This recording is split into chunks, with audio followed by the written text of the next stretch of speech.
Well, hello there, City Skylines enthusiasts. Welcome back to Flyvox Talks Cities, the podcast based around our beloved city building simulation, City Skylines. My name is Flyvox, and with me tonight is the one and only Xucaboa. Hi, welcome on in. Hi, thanks Flyvox for having me. Great to be here. Yes, anytime. Let us know a few words about yourself, please. So my real name is Mike. I'm a guy from New York, and I have a cat named Xuca, and we live in Lisboa, Portugal, Lisbon, Portugal, the capital of Portugal, together. And so when I started my channel for City Skylines, I named my channel after my cities, which I named for my cat, Xuca the cat.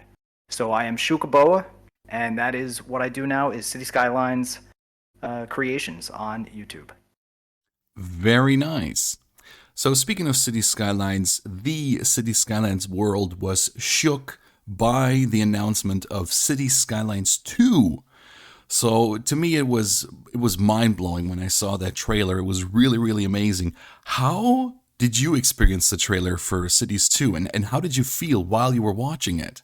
Ay caramba, man! This trailer dropped as I was packing my bags to fly back from the United States to Portugal. I was in transit and getting ready to go, and I knew this big announcement was coming. I was really trying to see what the community was saying and figure out what exactly was going on. Honestly, I wasn't expecting it because people have been talking about Cities 2 for years, and I was sort of numb to that idea. So I expected, I don't know, maybe some DLC or some other Paradox or Colossal Order game. It really caught me by surprise, a pleasant surprise, but I was in shock, right? As I think everyone was, that it was finally happening. City Skylines 2 finally happening. Exactly. Yeah, I felt the same way, especially since what you mentioned, like, people were saying it for years already, right? It's like, when are we getting Cities 2? It's time for Cities 2. And then we would get another DLC, and then we would get another content creator pack. And every time, again, it was like people would call for Cities 2. And I, honestly, myself, I did not think it was going to happen, especially not like this soon in air quotes. I mean, Cities 1 is turning 8, or had just turned 8 years on the 10th of March. Yeah, I just didn't think that it was going to happen. So I was mind blown. The trailer itself is amazing. The visuals, Yeah, yeah, the visuals very amazing. super pleasing to the eye to see. The song choice is so amazing, and I just felt really happy. Sort of like, I know it was not actual gameplay in the trailer, but I just felt overwhelmed and happy, and but very positively looking forward to the game. Yeah, like you said, it's not gameplay footage, right? But you could see how much effort they put into that trailer and how many types of teasers about the possibilities that are going to be coming our way are there. That one shot where the camera comes up from underwater past the ship towards the end, and then goes out and you see this magnificent harbor there. I was like, oh, it was like angels were singing to me. I was so blown away by the whole thing. Yes, that's an amazing shot too. I can't get over the fact how that roundabout looked in the like in the Oh opening yeah. like scenes when they first panned from this desert area to the actual city. I was like, oh my god! And I was already speculating what possibilities we'll get in the game. Will there be mods in the game? Like, who knows, right? What do you think the game is going to be like? Are we going to get like mods in the base game, maybe? I think the game's going to be incredible, right? Because Colossal Order, they really listen to their community, and as the game has kind of come into its own over the past 8 years, right? It's just kind of been held back by the limitations of the platforms, and the modding community has added so much, and the game developers have always been in touch with that aspect of it, right? All the modders and the asset creators and everything that they bring to it. And so I have very high expectations that the vanilla game of City Skylines 2 is going to be very similar to the modded City Skylines 1. Just on its own, a lot of features that everyone has always been asking for will be. I would be very surprised if they're not part of the base game. Yeah, same actually. I also think that at least some of the basic mods, maybe some quality of life mods that we have in Cities 1 will be in the base game, or I hope at least. A little part of Yeah, me I know. I really. know. As soon as modders can get their hands on this, they're going to go wild with it. But at first, it's going to be a vanilla game, right? The day it's released, it's vanilla for everybody. So we're gonna see what that looks like. Yes, for sure.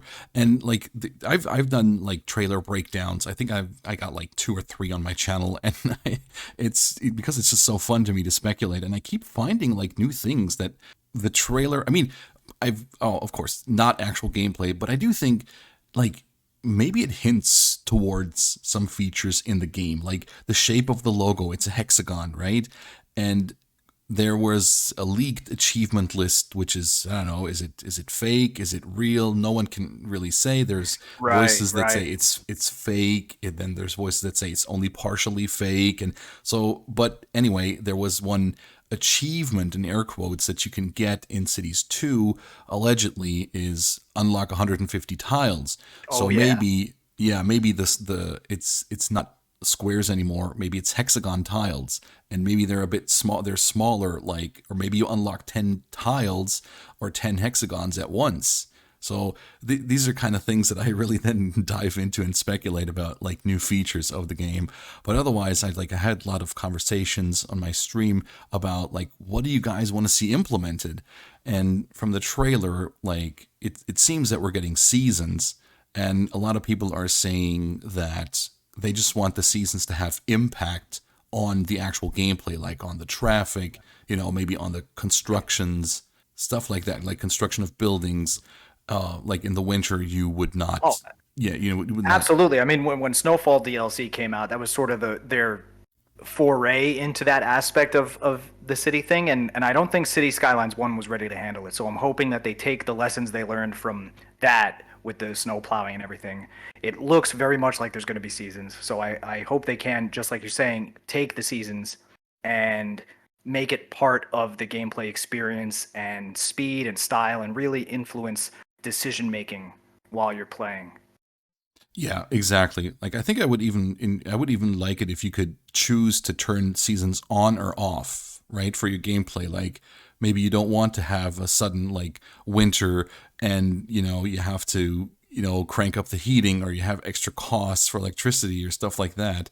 Maybe that is like it could also be like a difficult mode or something, to make it a playing experience a bit more difficult. But we'll see. Only time will tell. And Exactly. again, I am stoked. I'm super excited for what's to come, and I don't think all the hype. I don't think we can be disappointed, because, as you already said, like Colossal Order listens to the community, and they do an amazing job. I think working with the community, and yeah, just getting feedback, listening to feedback, implementing feedback, and so I think it's just gonna be amazing. I'm excited. I'm super excited. I'm stoked. I can't wait. I cannot wait. Exactly.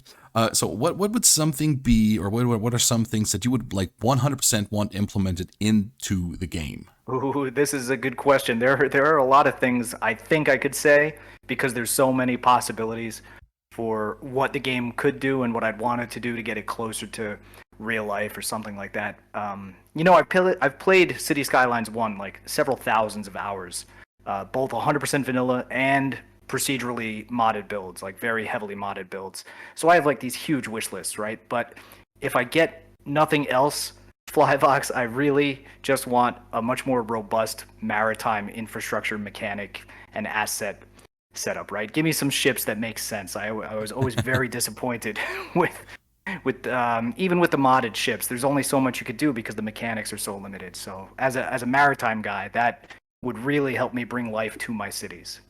Yeah, that's understandable. That's understandable. Like if I think about that, I don't even know. I guess I would just be happy if there were some like basic mods in the vanilla game, like just give me the option to choose lanes, to Oh yeah, to yeah. I mean, fiddle things with the like that lanes. are so fundamental to city design, right? And that they have to be a mod in City Skylines 1. I really hope that they're an easy win for the community to have those as a vanilla mechanic in City Skylines too.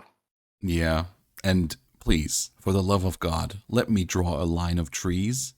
Yes. That I there's a lot to say about making mistakes when you draw lines of trees. I don't know. I like to plant my own little trees. That's a mod I could live without. oh, okay, okay. Well, I mean, yeah, fair, fair. I understand that. But it is a very very popular mod for a very good reason. It is hard to draw a straight line with trees for sure, or a circle, a perfect circle, right, and a roundabout to fill something out. Exactly, exactly. I mean, it's also it again. If we're looking at the aspect of detailing, as you just mentioned, the roundabout, and if you would place trees, right? So of course it's man-made. I don't think that if it's not 100% a perfect circle, it's a bad thing, right? I think it's a good thing because I think it adds a bit more realism. But I mean, come on, it's just so easy. Prop line Yeah, tool, and it you it should just just be a one click and done type of thing. Absolutely. exactly, Yeah. exactly. Yeah. But we'll see if that's in cities too. But in City Skylines 1, we need a mod for that. So speaking of the first installment of City Skylines, It's how a crazy to say that, right? The it's first it's it installment. Yeah. is crazy. Yes, it's Cities 1 at this point because we know we're getting Cities 2. So how did you find the game, like Cities 1? When did you first hear about it? And is there anything that inspired you to start playing City Skylines? So that's to go back. I got it a long time ago. I think probably in 2015 or 16, around the time it came out. But I had been working away from home in ships. I work in ships, so I was always away. I couldn't play games, and to be honest, I forgot about it until about 2020 when the pandemic happened and I was stuck in my apartment. I opened up my Steam library and I saw my old copy of SimCity, and then I saw this City Skylines. I'm like, oh yeah, that was the new one that I played that for an hour or two 5 years ago, and now I opened it up and it was I was like, okay, yeah, this is my game. This is who I want to be. This is what I want to be playing. So instantly hooked when you opened it up. Nice. Oh yeah. What was your first playing experience like? Or is there anything special that you remember from that first time playing?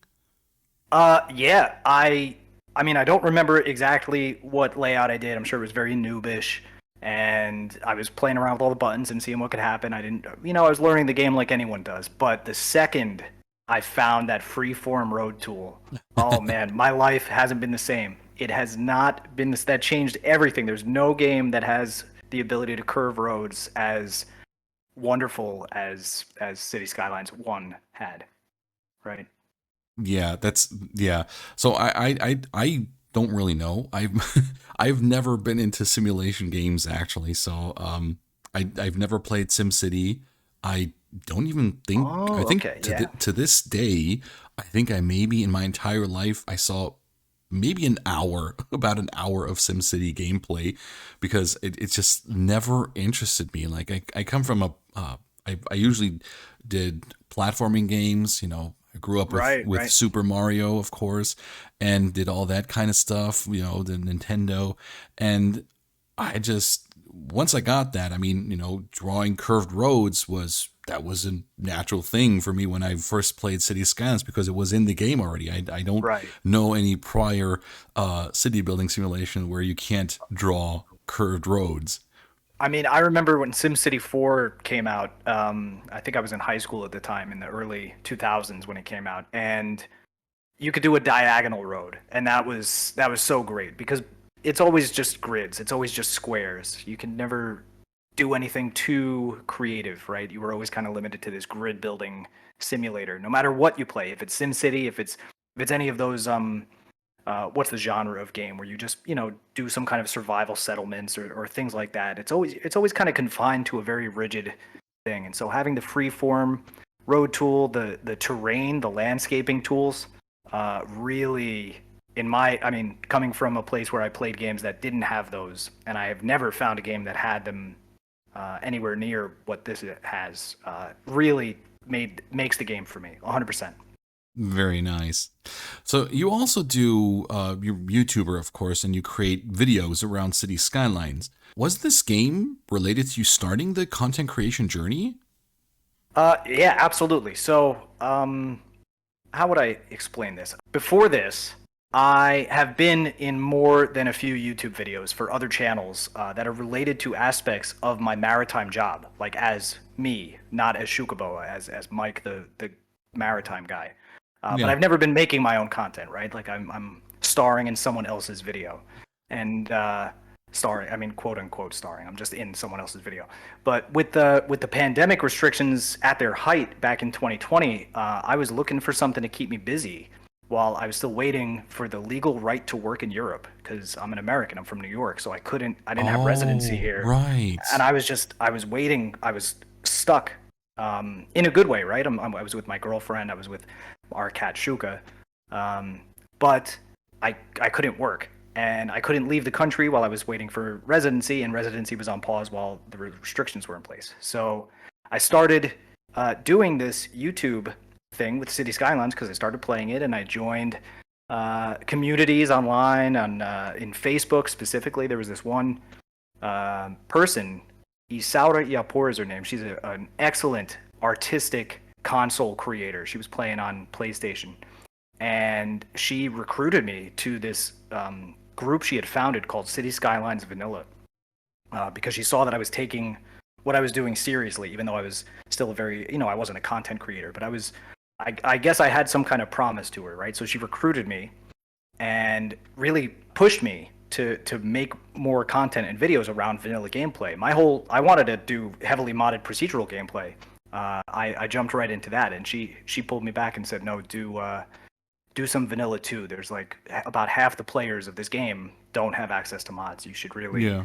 do stuff for them. So through that recommendation of Isaura, she and I started to run the group, and now she's busy with some other things. But so I'm running the City Skylines Vanilla group on Facebook. We have like over 10,000 members right now. Whoa, that's nice. Yeah, it's Awesome. like this. Facebook isn't really like the greatest gaming platform community, right? Like Reddit or elsewhere are usually better. But there's a lot of people out there, and they love playing vanilla. And so all of that has kind of just pushed me to keep video making, right? And I don't have an ambitious goal to be like a huge YouTuber. I do very well as a mariner. It's not what I want to do as a profession, but I always want my next video to be the most incredible City Skylines video anyone's ever seen in their entire life, right? Like I really take video making. It's so much fun. I love doing it. I want to get better and better and better until I'm excellent at it. And City Skylines is my vehicle for doing that. That's awesome. Yeah, I understand that. Like, I think, isn't it Mr. Beast that says if you just, like, your next video, if you just aim to be 1% better than the last one, in like 100 videos, you'll be as good as you could be, and you can just like keep improving from there. And Exactly, right? yeah, so that's kind of cool too. I think, yeah, I also try to with my videos just try to be better than the last one.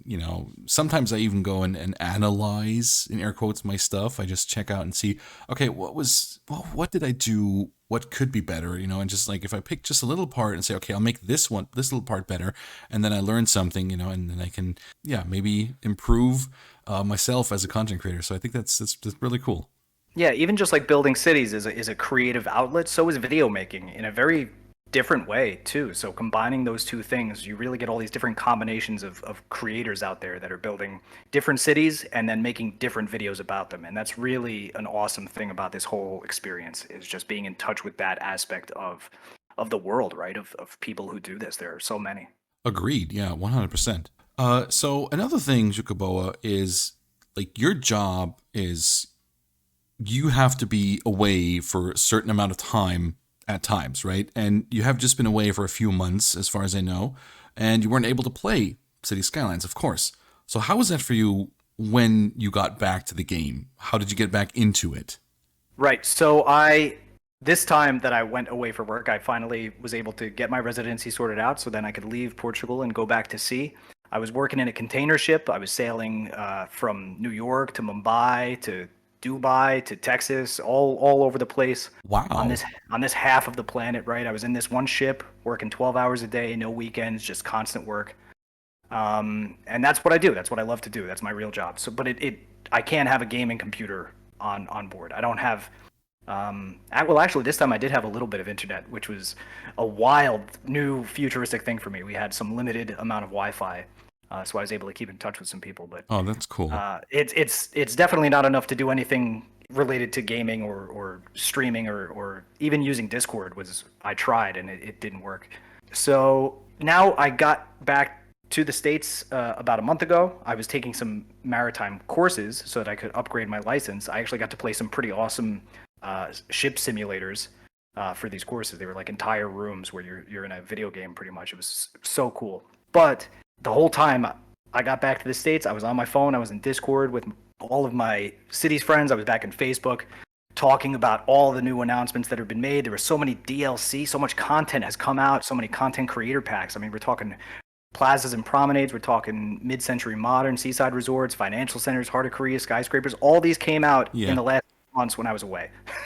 and and then the day before I was going to return to Portugal, they announced City Skylines 2. So I'm like, just sitting. Imagine if this thing that you put so much time and energy and passion into, you're just waiting to get back to it, and they just keep throwing on more good, making it more enticing. They're like, come on, come back, come back. I'm like, oh man, I'm shaking in my seat, just waiting to get back. So I've been back now for just a few days, and I've already put in probably about 48 hours straight of gameplay.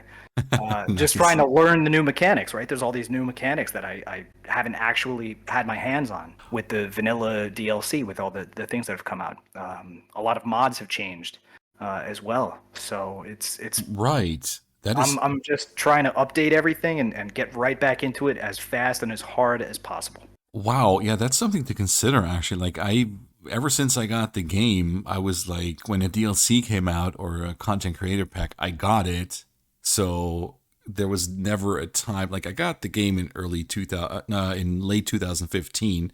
I mean for console, yeah, but it was I don't know which if there was a DLC or I don't know, maybe a content creator pack, one of the early ones, Yeah. but I learned the game, step by step. So that's a situation I've never been in, and I can imagine that it is difficult to get into. Like you had the Pleasant Promenades and Financial Districts. That those two, like the mini expansion Financial Districts, is something to get into, and then on top of that, you got all the CCPs. But of course, the mods, right? So you got to update Right. all Yeah. your mods and everything, and you got to go through every little patch note and everything. Right. I think people often think of me because the series I put the most effort into is my vanilla series. I've been working on this one vanilla city for 2 years now, but it's I'm a modded player. I'm a heavily modded player. I have like 70 to 80 mods that I consider my must-haves.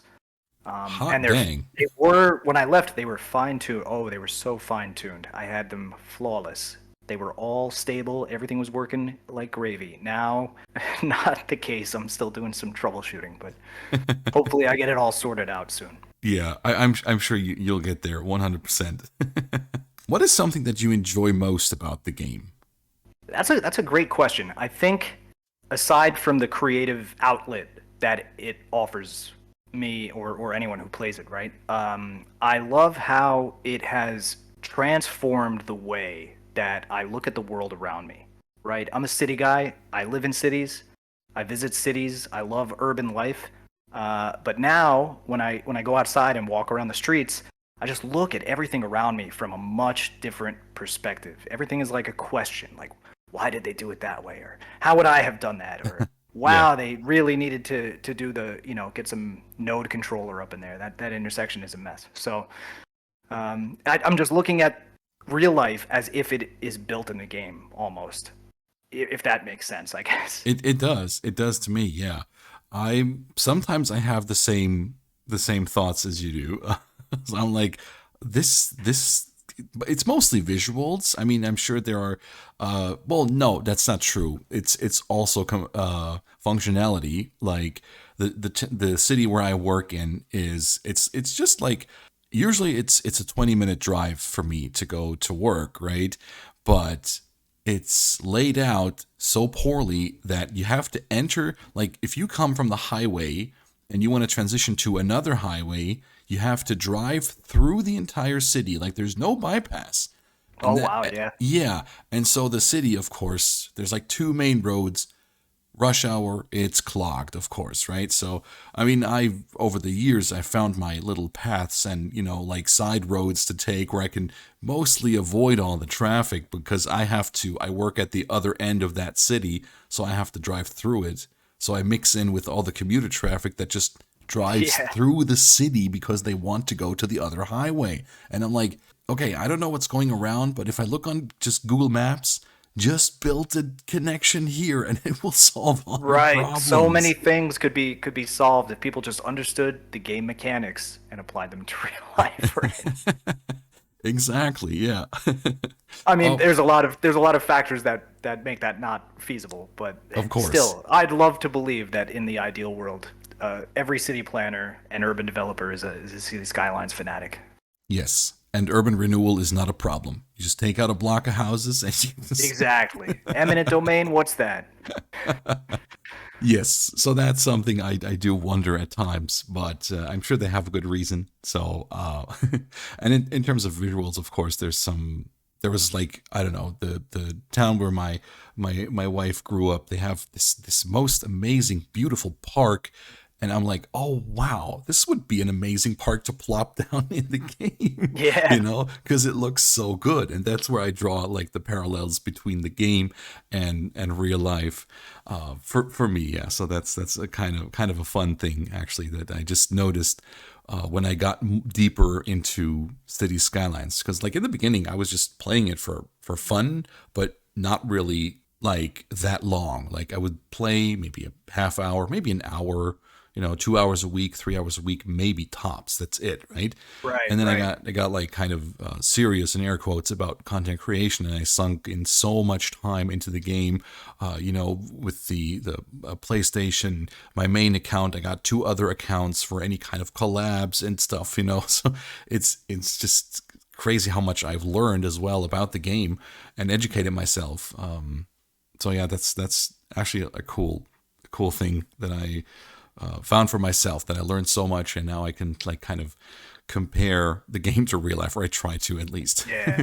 Yeah, I've got a small library growing right now of just the urban development of Lisbon over the last 1,000 years. Like I'm studying it so fundamentally to see why did they make these decisions. Because I'm from New York, right? I'm from Manhattan. It's a very flat-ish grid city.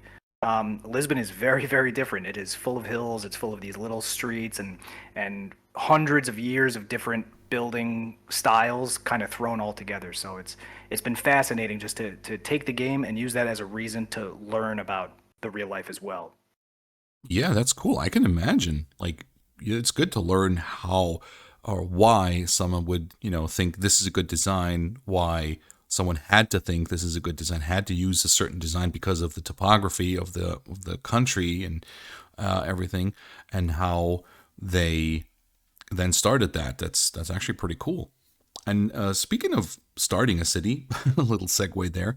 Sure. That's sort of a difficult thing still for a lot of people. For me too, sometimes. How do you go about building a city? Like, what are you thinking when you open up a new map? And are you the type of player, like, do you put in a lot of planning, or do you just like, okay, I like this map, we'll open it and we'll just wing it and see where it takes us? Okay, that's an excellent question. Because everyone will approach this so differently, right? So, Yeah. um, for me, I've been working pretty much on two solo projects for the last 2 years. I have my 100. I have a city that I call the 100% Vanilla Baby, and I have another one called Xucaboa, which is a historic city, procedurally built, right, with lots of heavy mods. And the because of the two different styles of those games, it really has changed the approach that I used for both of them when I was starting. In the 100% Vanilla Baby, which, as the name implies, is zero mods whatsoever, right? My goal is to make the city as impressive, if not more impressive, than all but the most intensely modded cities, and still be very, very functional in as a vanilla city, right? So I've got a lot of philosophy about how to do that, and it's kind of random. It's I don't want to say it's planned. I do plan my projects. Every little thing that I do, I kind of plan and practice and rehearse, and I build it about 10 times, maybe not 10 times, but 5 to 10 times each little piece I build and I just watch for hours to see how does it work. And then I'll go back and actually record myself building it if I'm satisfied with how it does. But the philosophy with all of that, with the vanilla and with the modded thing, I've come up with this cute little thing I call the meow method, right? MIAU, the meow method, because Shuka is my cat, so she meows.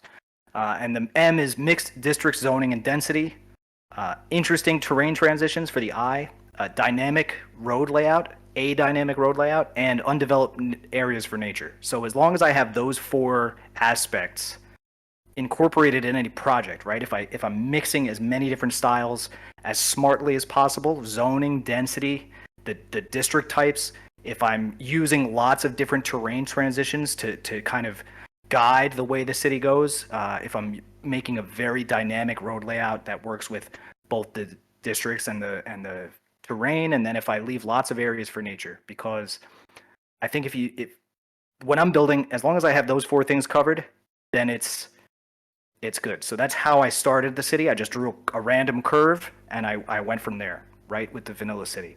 A lot of the way I build that city is actually directly influenced by the habitats of the little vanilla bison and cougars that live in the map. Oh yeah. I've studied their migratory patterns, and I have a couple videos about that where I just watch and see where they go, and then I never try to destroy their habitat when I'm building, and I actually try to highlight their habitats.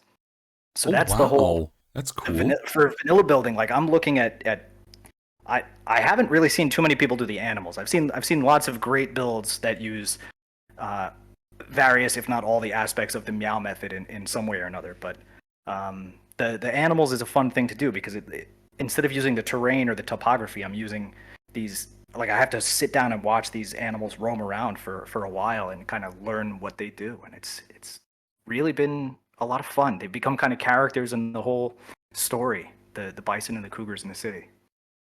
Yo, that is so cool. I haven't heard of that approach. That is really something. So they do have I've seen the animals of course before, but Yeah, they're usually they're just they're in there. They've got these little if you're ever making a map, right, or if you have Find It mod, you can search for animals. You can see there are these little markers, but they're invisible. You can't see them, but they are an actual object that you place in a map, and the animals spawn from there. So finding out where that is, it can be tricky because they're invisible. that is cool. I think I could myself could still learn a thing or two about properly planning a city start. Because like usually for me, when I just you have that entrance to the city that you usually have, and go from there, and I just like industrial to the right, residential to the Yeah, left, yeah. This your separate. standard Yeah, green, blue, yellow combo pack, right? Yeah. exactly, exactly. With the modded build, I'm doing the historic one. I mean, that's a very different style of build, and the way I'm using that to start the city is I'm imagining that we're in the Paleolithic era in the Stone Age, and I created little settlements of villagers, or not. They didn't even have a village, just little settlements of hunter gatherers, right? And then from there, they have evolved into villages, and they're kind of dispersed around the map, and they're all going to start to merge together and form this modern city over the course of thousands of years. So that's the other approach. It's very terrain based. It's very kind of thinking about the history or the alternate history, right? It's based on the real history of Lisbon, but it's we're making it up as we go along. It's very community influenced, and that's really helping guide the way I'm starting the city. Because the city, if that really hasn't even formed into a city yet, so the start is going to be based on all this history that's happened before it. Oh yeah, well that's cool. That's really really nice. I wish I could do stuff like that. I guess if I really put my mind to it, maybe. But I don't know. It Yeah, I sounds think you could, but it's a lot of it's a lot. So it's not for everyone, but it's I think anybody could do it if they just you just take some basic props. Don't overthink it. Just start plopping down little hunters and see what they do. fair, fair. I think that don't overthink it. That's also a good tip in general when it comes to city building. I think. Yeah, very much. Like there's nothing wrong with planning, but don't plan the entire city all at once because you can't. You have to see what happens as you're building it. It has to kind of develop into something, and then plan for every stage, I guess, if you will. Yes, 100%. Okay, so you already mentioned that you have Vanilla City and a modded city, but what is it that you prefer? All right, that's a huge question. Um, just because I think I'm so integrated in the vanilla community, and my vanilla series is kind of the bread and butter of my channel that I think people will expect me to say vanilla, but I'm gonna say modded, because vanilla just has so many limitations, right?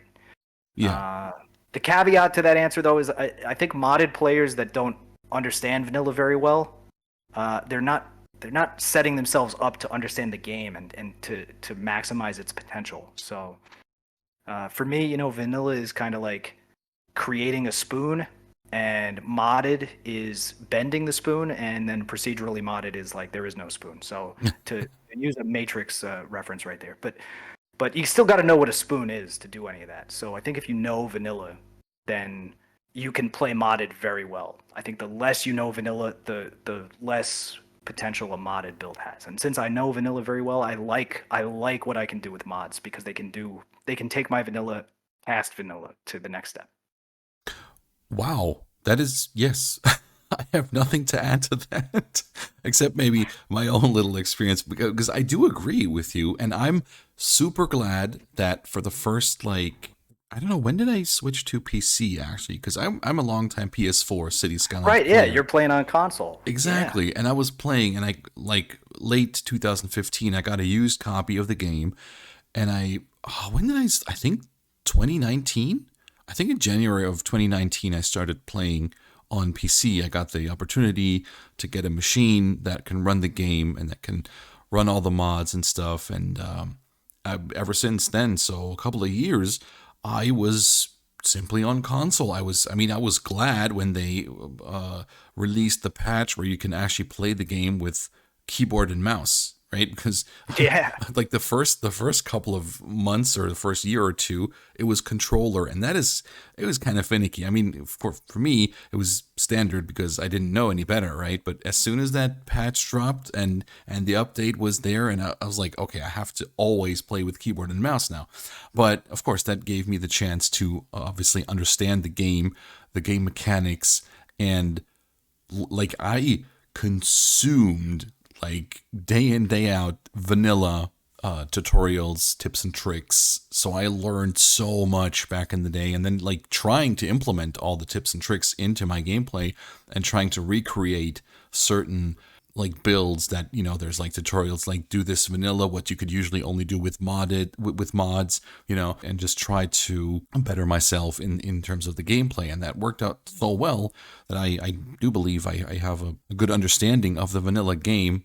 And then when the mods came, it was a whole other game. Like It really is. It really is. it was so insane to me that I don't know, the first time I copied a bunch of trees and placed them on a different spot, I was like, wait, I can do that. And like it's just funny because to this day I'm still kind of like in my vanilla mindset. So even when I usually do my live streams with modded city, and I just try to fix any issue. Like I go in there and like, oh, how can I do this? And then my chat is always like, you have mods. You just You just have do mods, this, right? Just do yeah. that. I'm like, oh right. And I keep forgetting still to this day. So I also, of course, had to learn the mods one by one. So I got lightly modded. I just think like had a handful of mods in the beginning, Oh, of course. Yeah, and there's a real so progression. There's so many to yeah, choose from. yes, it's the amount of is insane. Like there's so many mods out there, which leads to an interesting question. Actually, can you name your top five mods of all time? Is it possible to narrow it down to five? Wow. I mean, if I tried very hard, I think I probably could. But top three mods of all time, the first answer is an easy one. Like hands down, loading screen mod changes everything. Makes it able so that I can run all the rest of everything I want way better than without it. Before I had loading screen mod, it was taking me like 60 minutes to load my modded Oh games. So Lord. loading screen mod, hail to loading screen mod, and all the people who have been maintaining it and updating it with the airports and then with the revisited. It's thank you so much. um, second one, I'm gonna say Cinematic camera extended. That Oh, is, it makes it as a content creator. You have so much power in how you can move the camera around and set the stage for the story you want to tell without that. Because I do my vanilla series without that, right? It's a vanilla series. I don't use a single mod. And when I lack that, it's so frustrating for me sometimes. I really spend, usually an hour or two just rehearsing the camera movements so I'm as smooth and nice as possible. So whenever I can use that mod, it's like it's saving me hours of time and stress for something so simple, right? Just moving the camera yeah, around. But yeah, exactly. That's a really good one. And as soon as I learned about that one, I had to get it for the exact same reason, content creation, because it's definitely yeah, needed. you can make content without it, but boy, you Yes. better try hard to make it smooth because it's that helps so much. Yeah. Otherwise, I guess procedural objects because that really changes just what you can do in so many ways. You could take any asset, vanilla or custom, and or just make your own anything. So that those three I think of the 70 plus mods I use on a regular basis that I say are my top mods. Those three, without them, it's like I might as well just play vanilla, right? So Okay, that's fair. That's fair. Funny thing, I've never touched procedural objects to this day. I kind of dread it because I also heard it's kind of complicated to it's learn. intimidating. It's intimidating. There are some great tutorials out there, and I absolutely recommend watching every single one of them twice Yes. because it's very powerful too. But even at its basic, in the videos where I use it, I try to at least teach just a very fundamental basic aspect of it because so many people are intimidated. I was intimidated by it when I started using it. It's a lot. I'm not a graphic computer 3D modeling type of person, right? So this is all very kind of new concepts for me. But it's learnable. Anybody I think can figure it out if they want to, right? Oh yeah, I might have to take a look because funny thing actually, one of my cities I searched for. I wanted to beautify an area, and I searched for a statue, right? And we have this horse rider statue, like it's from the vanilla game. Yep. Oh, I know it. Yep. Yeah, and you can plop that down. It's in the props tab, I think it's in the Parks and Plazas tab, and I have find it, and I searched for statue, and I found this little bitty like dragon statue. I think it's from a modern Japan content creator pack, a statue, but it was so small, and I was like, oh well, shoot, can't use that. It's too small. And chat was also like, well, with procedural objects, you could fix that. I'm like, oh right, so I could technically just make that asset a bit bigger and then use it for whatever I want, right? Yeah. So Although I do think without procedural objects, using the new prop anarchy and or move it together, you can just hit period and comma will increase and decrease the size of props without having procedural objects. Really a powerful. whoa. It's so cool. It's so cool. Okay. It doesn't you got to test to make sure the prop works. Some don't, but I think that one would. Uh-huh. I will have to test that. I'm going to have to make a mental note to really test that because that is very interesting. Now That's keep in something I mind, I've want been to. away for 6 months. Maybe things have changed. So All right, it's possible that some things change. Yeah. yeah, I believe that's still a thing. I'll need to test that. So you also mentioned about, checking out real life or walking through cities, through towns and seeing stuff and saying, oh, that could be done better. Is real life something where you get your inspiration from to build your cities, or is it other builders, maybe other series, or as you mentioned, like it's like a community thing. We do this together. See all of the above, right? Huge inspirations for me come from the vanilla group in Facebook, where there's thousands of people, a lot of creative ideas. There's a lot of things that I would never think to do in vanilla or try, and to see other people do it on console or on vanilla PC. That's really been very influential. I'm part of a shared Discord server called the City of Friends. We have a lot of great people in there that are sharing their screenshots or talking about ideas all the time. So community very much. I'm gonna say is a huge inspiration. There's so many talented people out there.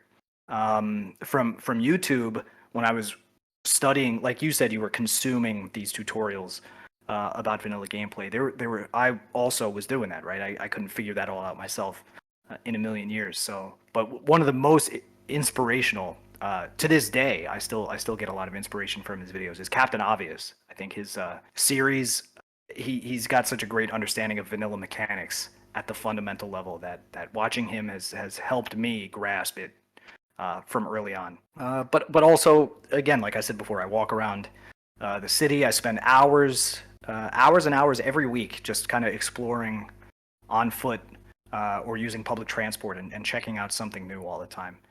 No matter where I am, I really like to walk around and check things out. Even when I'm in the ships, I go to ports. They give me inspiration.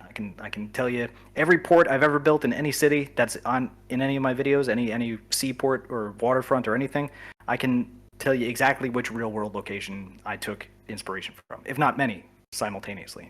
All combined. Wow, that's very cool. Yeah, that's really really cool.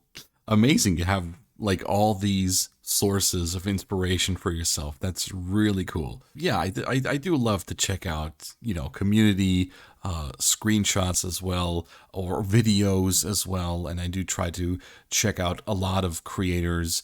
It's always like time. Time is my my biggest issue Oh, tell me about it. every Yeah. time. It's like, oh my God, uh, so I try to check out as much content also as I can to also get inspired then. And but yeah, like for real life, except the maybe some parks where I think, oh, you could maybe do that, with a custom park or something. I don't think I've tried to take inspiration. Well, I may have tried in my early days to take some inspiration from like my hometown, try to not recreate, but look at the road layout and say, oh, I could do something similar like that.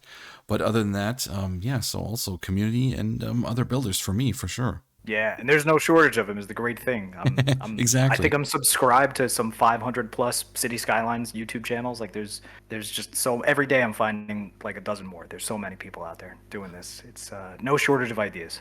That is so true. That is so true. So we've been talking about DLCs, the most recent ones. What do you think in general about the DLCs and content creator packs? Have they been keeping the game fresh, interesting, and do you have a favorite DLC? Hmm.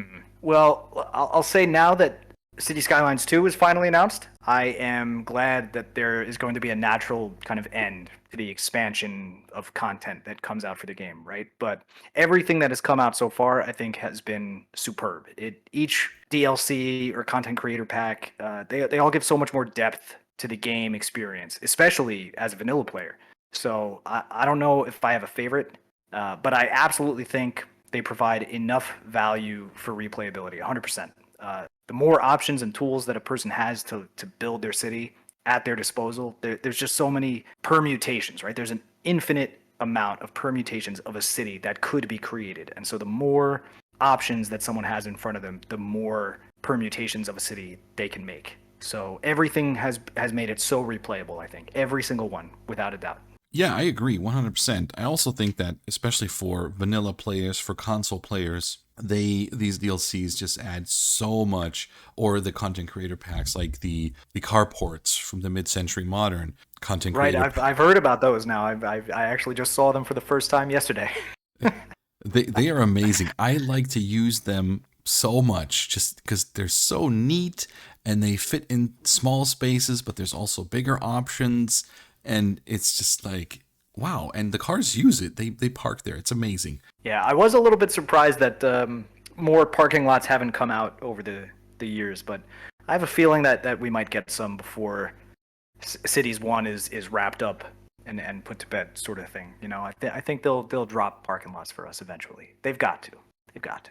At this point, I agree. Yeah, they just have to.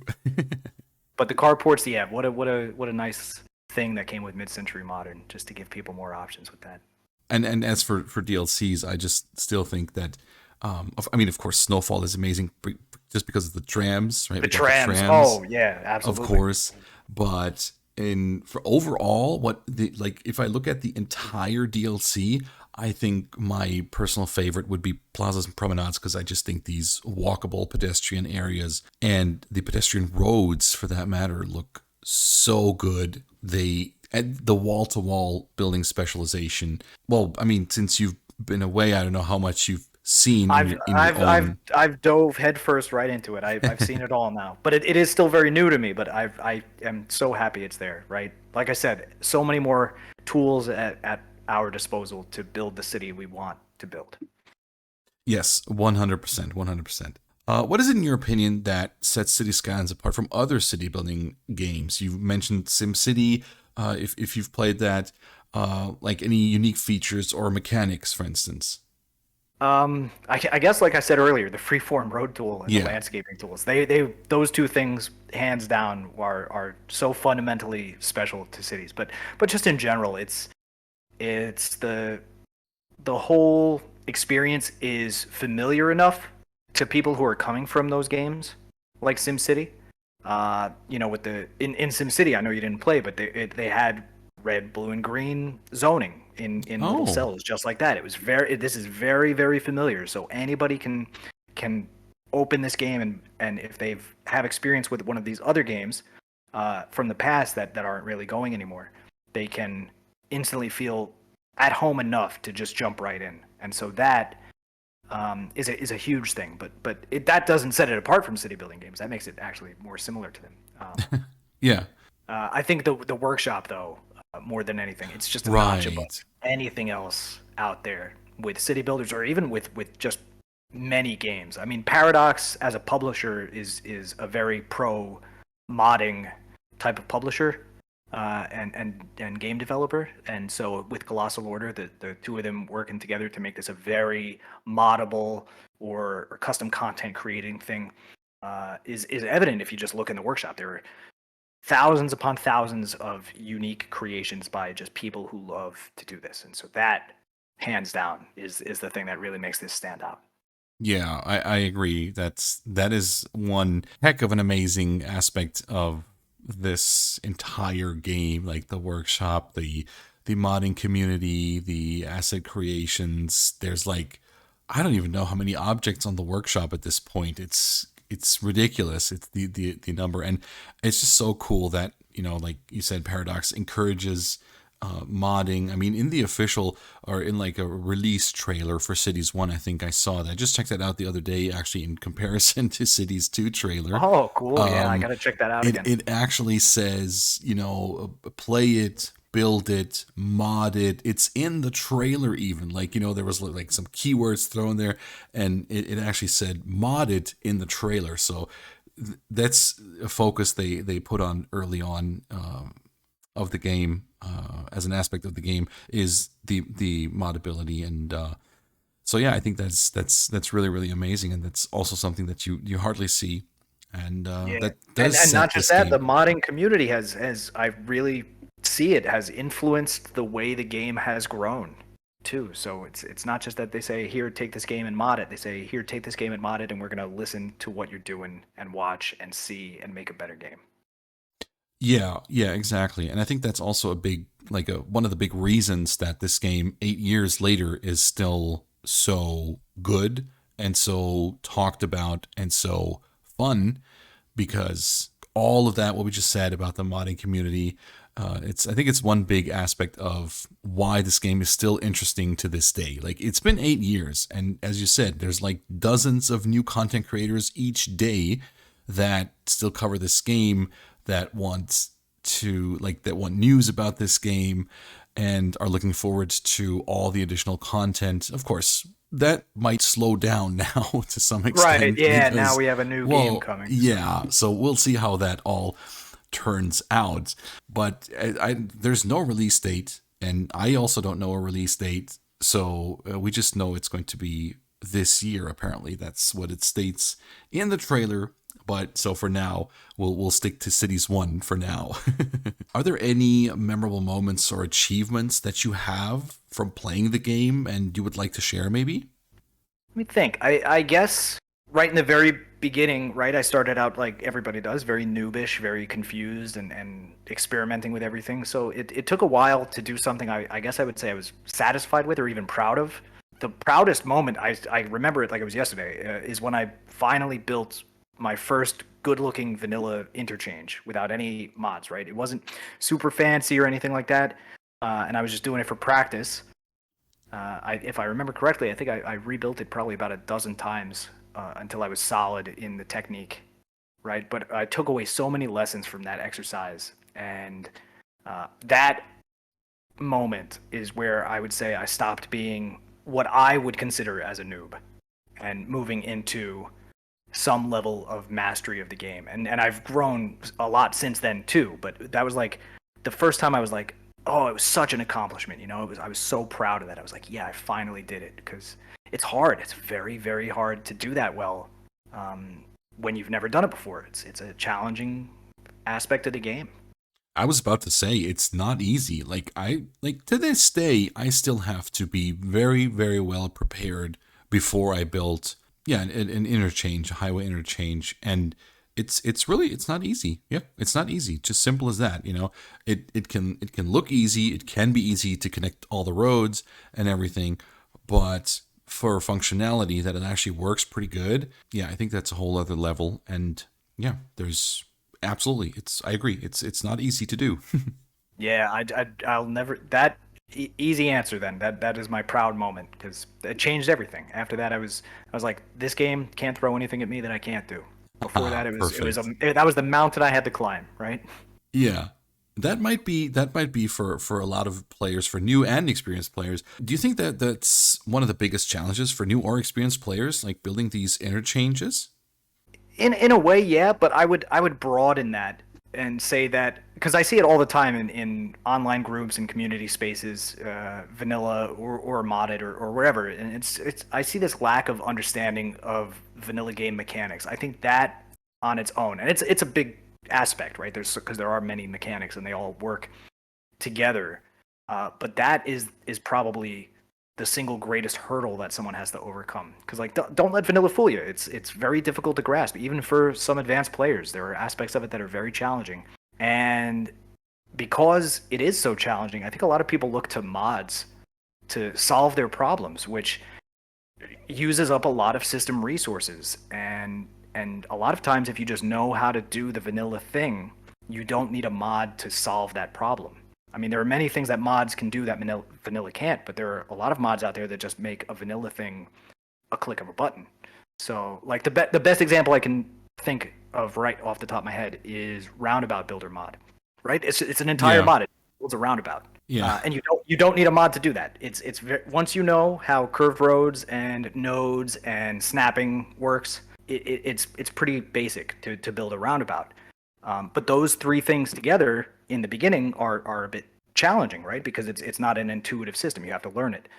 But once you know it, it really just takes like a few moments longer than using the mod, or even shorter because the mod itself is a bit complex. You got different sizes of roads and choices, and it's just like you're adding this whole layer of complexity to solve a problem that vanilla already has the solution to. So I think the biggest challenge for any player is just learn the vanilla game as best as you can. So then you can get the mods that do the things that vanilla can't do, and you'll have a smoother gameplay experience. You'll feel much more comfortable building everything that you're doing. I think that alone is the biggest challenge is vanilla mechanics. Fair. Fair. That's yeah, 100%. I agree with that. Nothing. There's nothing I need to add. All right.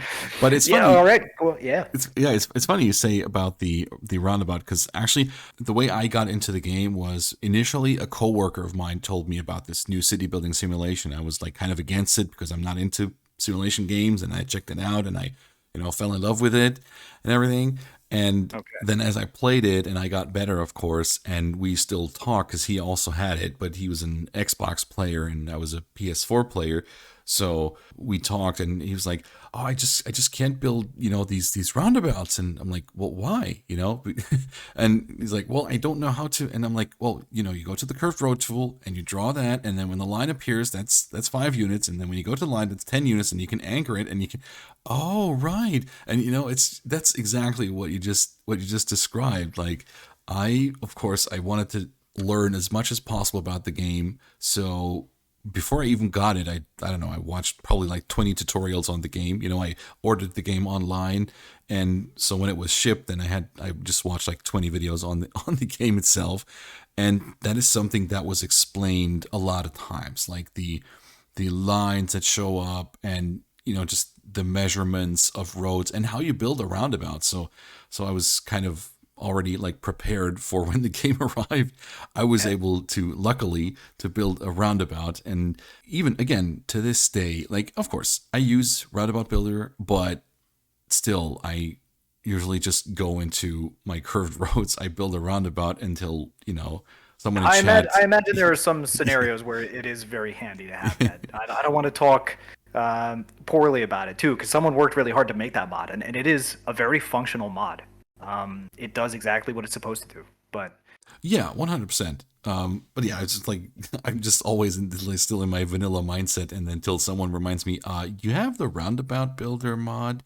Don't you want to use that? Like, oh well, I'm done now, so that's yeah, that's fine. And again, yeah, it's sometimes it's easier to just do it vanilla style, especially when it comes to the roundabout. So, but yeah, right. Even if you want to use the mod, as long as you know how to do it in vanilla, then you know that you're choosing not to, right? It's all about yes, just having the knowledge that you can do it without makes you more powerful to do with. I exactly, exactly. And Xucaboa, can you share some of your secrets on making cities look more beautiful? think. Ooh.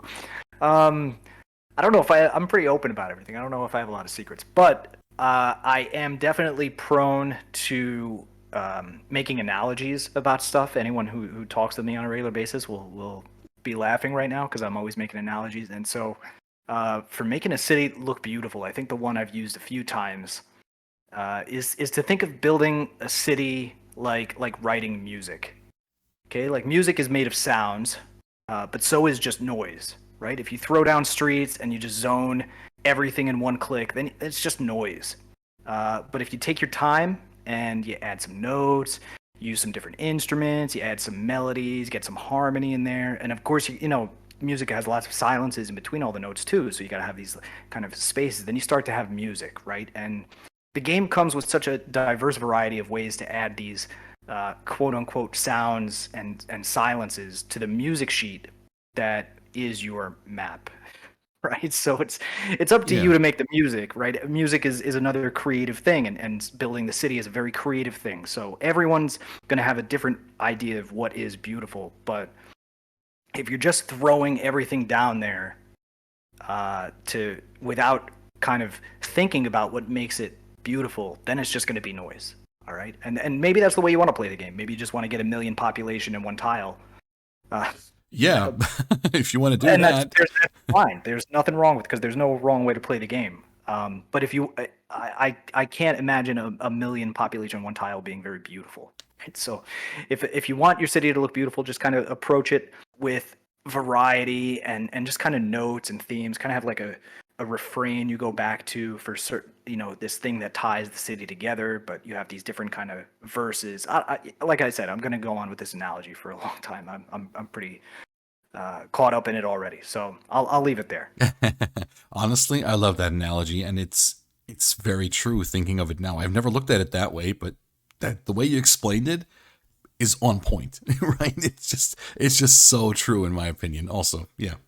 I love the music analogy. I've used it several times when I'm building, when I'm making videos. But I have I got a suitcase full of analogies somewhere here. I'll try to leave it stowed away for now. I mean, the music one works perfect for me. So, all right. I have another question for you about collaborations in the game, and I know you are organizing the Skylines 6 collaboration, which is essentially a save game pass around of City Skylines, which can be seen as sort of a multiplayer mode. I mean, there's a multiplayer mod, but this could also be done in vanilla, basically. How did that start, and how is it in being in this collab? Okay. Well, you said I'm organizing it, and I think that's a bit of a stretch. I am one of the organizers because One of the organizers. All right. we're all collaborating together, and it's so much fun. I really do love doing it. We've started planning it. When I say we, so it's Skyline 6, right? Skyline 6. We're like this extraordinary team of city builders. The The name Skyline. is amazing. Can I just add that real quick? It's amazing.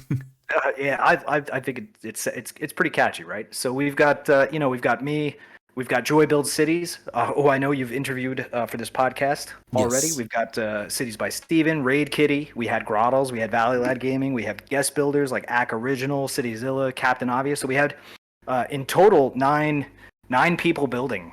Nice. even though we're the six primary starting out the collab, and we started the six of us planning this months in advance. I think it was over 4 months before we ever released a video. Did we Wow. start every aspect of planning this project, right? Not planning the city, but planning the project of collaborating and making it an entertaining, exciting, fun series that hopefully will push us as creators, both as city builders and as YouTube creators, right? Because all of us are doing it on YouTube. So it was there's a huge amount of talent and ideas going into it from before we ever released a single video. We really tried to launch it as something that hasn't been done before, right? I know there are other collab projects out there. A big one, which I know you know very well, is the five builders one city, right? So we wanted to Yes, make sure we indeed. weren't five builders. We had to be six builders because we don't want to appear like we're ripping anyone off or anything. We really want this to do it to be unique, and that we're doing it in a vanilla way, but a 25 tile map. We collaborated even with the map maker, with Governor Karina. She went by back then, but now going by Governor. It's just been so much fun working with all these people over the course of last year. I think we started planning around March of 2022. Wow, that I love the fact that you took so much time as a group to plan the project, not just the city, but the project right itself. Because I also think it's definitely more than just like picking a map and saying, okay, it's my turn this week, it's your turn next week. I think that is really really cool, and can definitely help like push you as a creator or as a city builder to the limits, because it gives you so much that you can work with. Like for me, I would think that like I've been a guest builder on 5B1C, which was amazing, an amazing experience, and like I can't imagine being an organizer for this kind of thing because there's probably a million things I would overlook. But if you have, There's so much that goes into it, really. yeah, yeah, It I can surprised imagine. me. I think honestly, it's probably the most elaborate work project I've ever been involved in outside of my real maritime job. Wow. It's great. Like it's a professional, exciting atmosphere that we all bring these different ideas and kind of fuse them together. Yeah, for sure. And as I said, I think that's like I'm a person, for me personally, that goes for everything. My real life, my work, my everything. Basically, I love to have, how do I say that? Like the security of a well planned out, day. Basically, I am not good with winging it. Basically, I can do it, of course, but I do love a good amount of planning when anything occurs. If it's like content creation for me, or if it's something with my job, or I just love that aspect that things are planned out and I can dig into those. And so that sounds really amazing to me that you put that much time and effort into planning the project, making sure that everything is right, and for you as creators, as city builders, but also for the audience. And I think that is just super super cool. Yeah, I agree. And hats off. I mean, we're all working together as this team to do this. But hats off to Joy, who is, I would say, the primary organizer. Right? She is a very organized person. So that has helped the plan stay planned, if you will, because it's hard. It's been a year almost of planning and organizing. I went to sea for 6 of those months. Oh Um, yeah. yes, people have personal things in their life that come up, so they can't continue. It gets challenging to keep that many people working on a project for so long, especially when you put in so much time and effort, and it's not specifically your day job, right? It's been enlightening, and I don't want to make it sound intimidating that anyone who wants to do a collab has to put this much behind the scenes planning into it. But I think you should have some amount of planning before you start passing around a game, because an interesting thing is that, remember, everyone who's building a city in this game, every single person in the world, all the millions of people that play this game, are putting their personal creativity into whatever they're putting out, into whatever they're building. So if you mess with someone else's project, like, you better be, you're messing with them. Yeah. Yeah, You gotta very be ready true. to coordinate. Okay, so if anyone who's listening to this is planning on doing a collab, like, um, just just talk with whoever you're working with and make sure you're all on the same page about how you want this project to go. If it's a casual thing and you're not making a video out of it, then the stakes are much lower, obviously. But still, if you put a lot of work into a city, you want to make sure that that everyone is on the same page and equally contributing to. 100%. Yeah, agreed. So when it comes to city skylines, is there anything that you struggle the most with? Maybe it's like traffic, or, I mean, I guess it's not layout, maybe demand policies, anything that you still struggle with.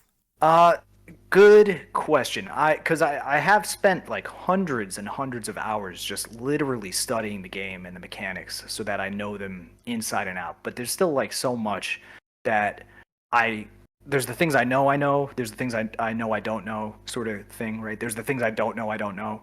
But the weakness that I know I have, I think the biggest one, because I anticipated this might come up. I put some thought into this, and I really think my weakest point is, and ironically so, import and export with cargo. It's such a macroscopic thing in your city that's always in this flux, and it really requires a fine balance. I fundamentally understand it, like I know how it works, but I don't like how maintaining that balance kind of restricts my building style or my plans or whatever I want to do with the city at any given moment. Like I always need to accommodate that, and so most of the time I'm just like, you know what, it's good enough. It doesn't have to be perfect, and it really could be, right. Like it's such a unique and challenging mechanic, but it really takes a lot of study and sitting back and watching your city live and breathe to understand it. And every time you make a little change, you zone one more factory, you change a warehouse from empty to balanced or full or something like that. Everything can change just like that.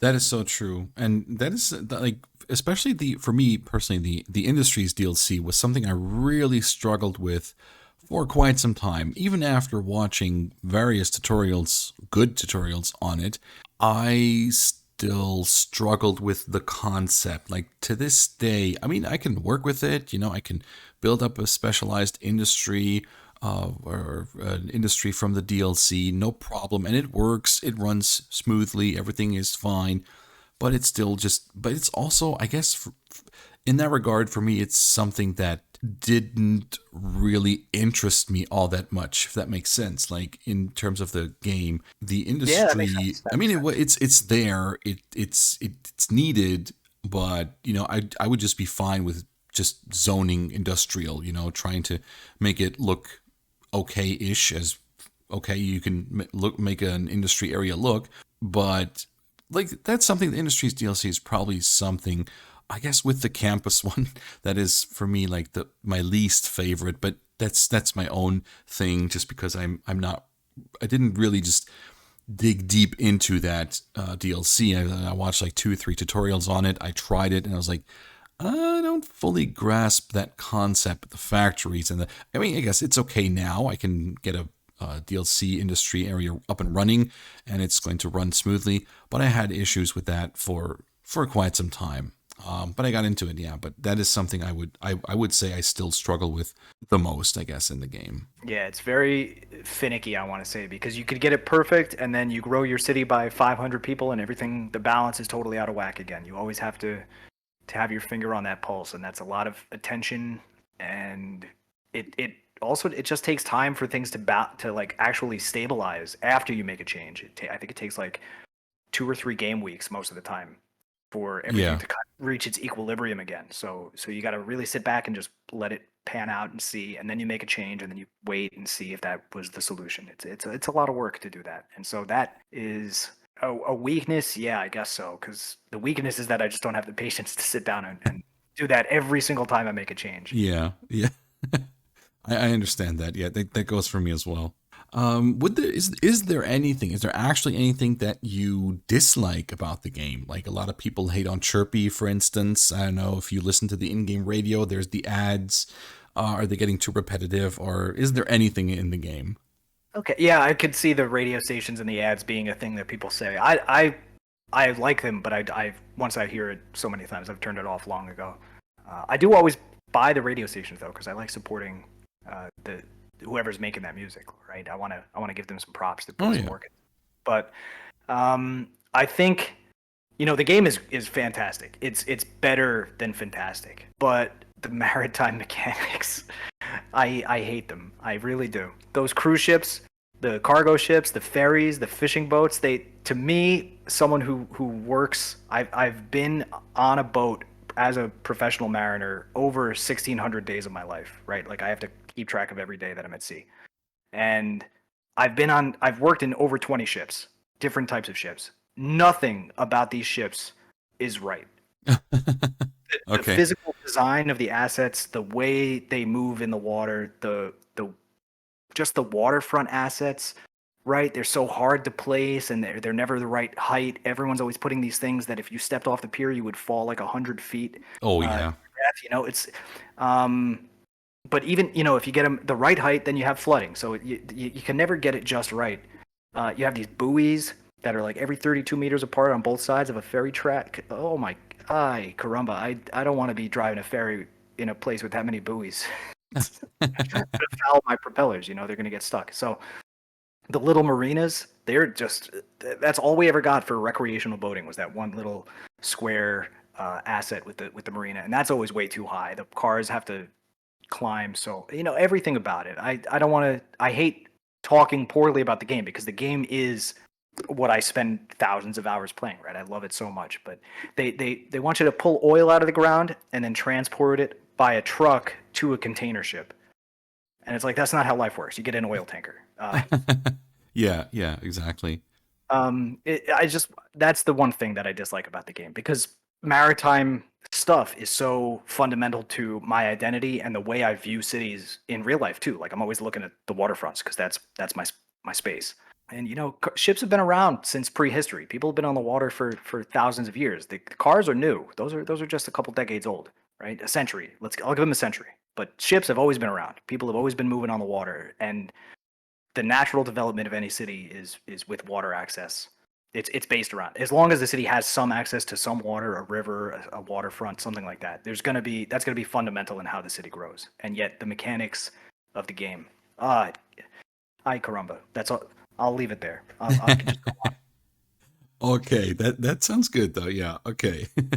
So Xucaboa, we've been recording for an hour and 20 minutes now, and Wow. this is so much fun. I have one more question for All right. you now. Please, are there any quick tips that you could give to new players listening? Quick tips. All right, new players, listen to this very closely. All right. The most important tip that I can give to you is do not be afraid to build something that won't be perfect because it'll never be perfect, right? Every mistake you make is a learning experience.